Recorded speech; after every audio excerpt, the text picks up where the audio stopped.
오늘은 2026년 3월 8일 사순 제3주일입니다.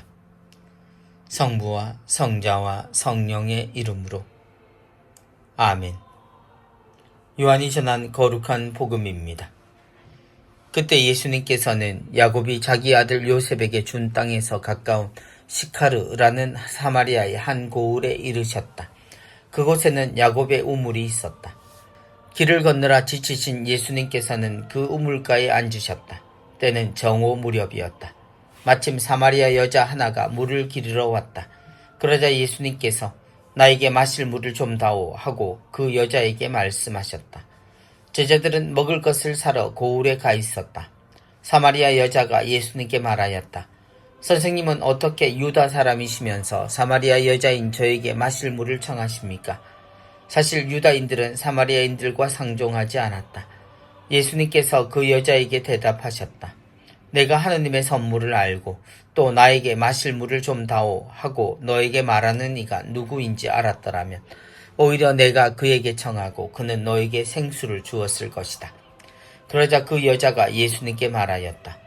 선생님, 두레박도 가지고 계시지 않고 우물도 깊은데 어디에서 그 생수를 마련하시렵니까? 선생님이 저희 조상 야곱보다 더 훌륭한 분이시라는 말씀입니까?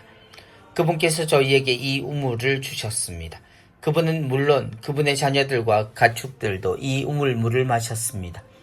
예수님께서 그 여자에게 이르셨다. 이 물을 마시는 자는 누구나 다시 목마를 것이다. 그러나 내가 주는 물을 마시는 사람은 영원히 목마르지 않을 것이다. 내가 주는 물은 그 사람 안에서 물이 솟는 샘이 되어 영원한 생명을 누리게 할 것이다. 그러자 그 여자가 예수님께 말하였다. 선생님, 그 물을 저에게 주십시오. 그러면 제가 목마르지도 않고 또 물을 기르러 이리 나오지 않아도 되겠습니다. 예수님께서 그 여자에게 가서 내 남편을 불러 이리 함께 오너라 하고 말씀하셨다. 그 여자가 저는 남편이 없습니다 하고 대답하자 예수님께서 말씀하셨다. 저는 남편이 없습니다 한 것은 맞는 말이다. 너는 남편이 5이나 있었지만 지금 함께 사는 남자도 남편이 아니니 너는 바른 대로 말하였다.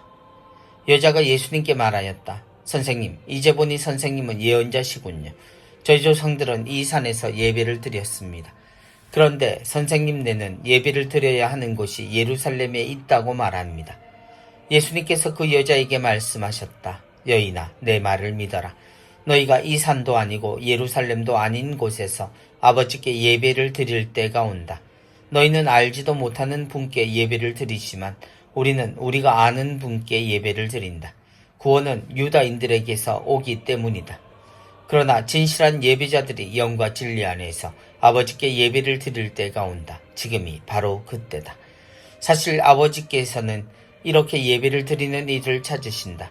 하느님은 영이시다. 그러므로 그분께 예배를 드리는 이는 영과 진리 안에서 예배를 드려야 한다. 그 여자가 예수님께 저는 그리스도라고도 하는 메시아께서 오신다는 것을 압니다. 그분께서 오시면 우리에게 모든 것을 알려주시겠지요 하였다. 그러자 예수님께서 그 여자에게 말씀하셨다. 너와 말하고 있는 내가 바로 그 사람이다. 바로 그때 제자들이 돌아와 예수님께서 여자와 이야기하시는 것을 보고 놀랐다. 그러나 아무도 무엇을 찾고 계십니까? 또는 저 여자와 무슨 이야기를 하십니까? 하고 묻지 않았다. 그 여자는 물동이를 버려두고 고을로 가서 사람들에게 말하였다. 제가 한 일을 모두 알아맞힌 사람이 있습니다. 와서 보십시오. 그분이 그리스도가 아니실까요? 그리하여 그들이 고을에서 나와 예수님께 모여왔다. 그러는 동안 제자들은 예수님께 스승님 잡수십시오 하고 권하였다.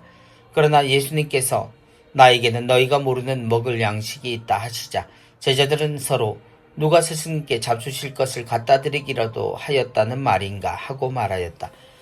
예수님께서 다시 그들에게 말씀하셨다. 내 양식은 나를 보내신 분의 뜻을 실천하고 그분의 일을 완수하는 것이다. 너희는 아직도 넉 달이 지나야 수확 때가 온다 하고 말하지 않느냐.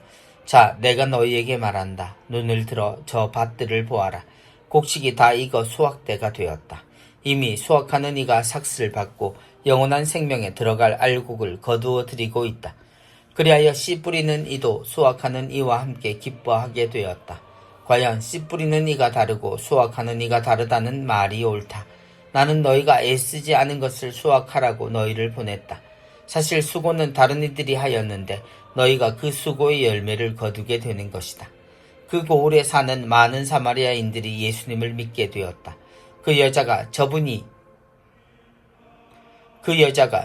제가 한 일을 모두 알아맞혔습니다 하고 증언하는 말을 하였기 때문이다. 이 사마리아인들이 예수님께 와서 자기들과 함께 머무르시기를 청하자 그분께서는 거기에서 이틀을 머무르셨다. 그리하여 더 많은 사람이 그분의 말씀을 듣고 믿게 되었다. 그들이 그 여자에게 말하였다. 우리가 믿는 것은 이제 당신이 한 말 때문이 아니요. 우리가 직접 듣고 이분께서 참으로 세상의 구원자이심을 알게 되었소. 주님의 말씀입니다. 그리스도님 찬미합니다.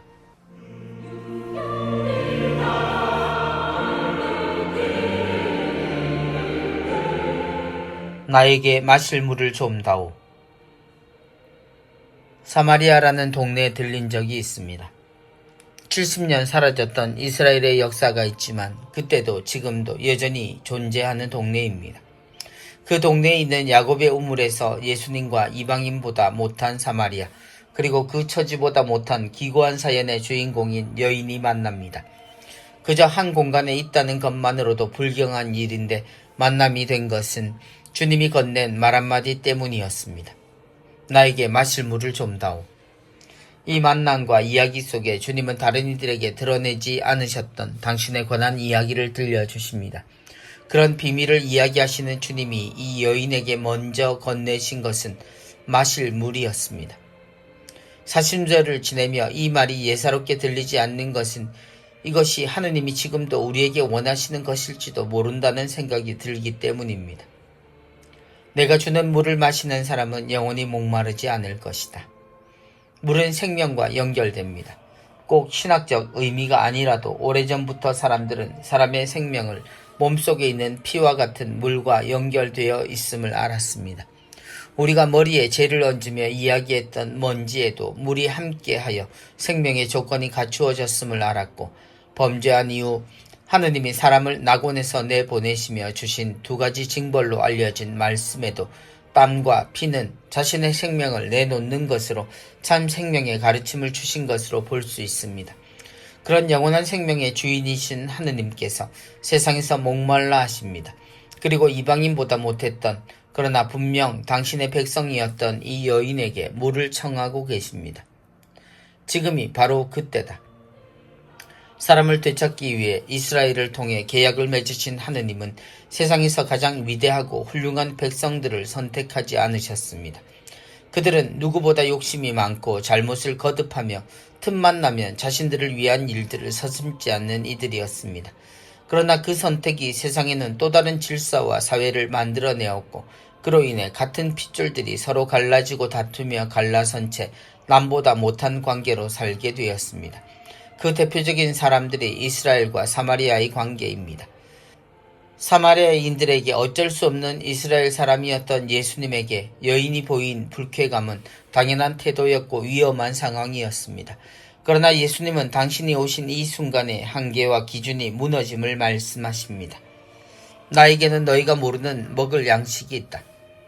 예수님은 갈라진 세상을 하느님 안에 다시 회복시키려고 하셨습니다. 그것이 주님이 지니신 양식이었습니다. 그리고 그 양식은 언제나 누구에게나 배부르게 하는 하느님의 사랑이었습니다.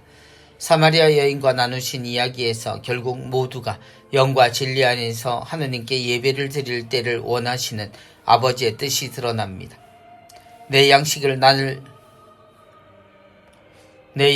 나를 보내신 분의 뜻을 실천하고 그분의 일을 완수하는 것이다. 결국 포기를 모르시는 주님의 길은 이 우물에 물을 청하시고 마신 주님에게서 이미 이루어지고 있었음을 볼 수 있습니다. 그때 사람들은 아직도를 말하고 있었고, 지금 우리도 비슷하지만 언제나처럼 하느님의 뜻은 우리의 생각을 벗어나 모두를 사랑하신다는 것을 기억하며 사순의 남은 시기를 모두 채워갔으면 좋겠습니다. 성부와 성자와 성령의 이름으로 아멘.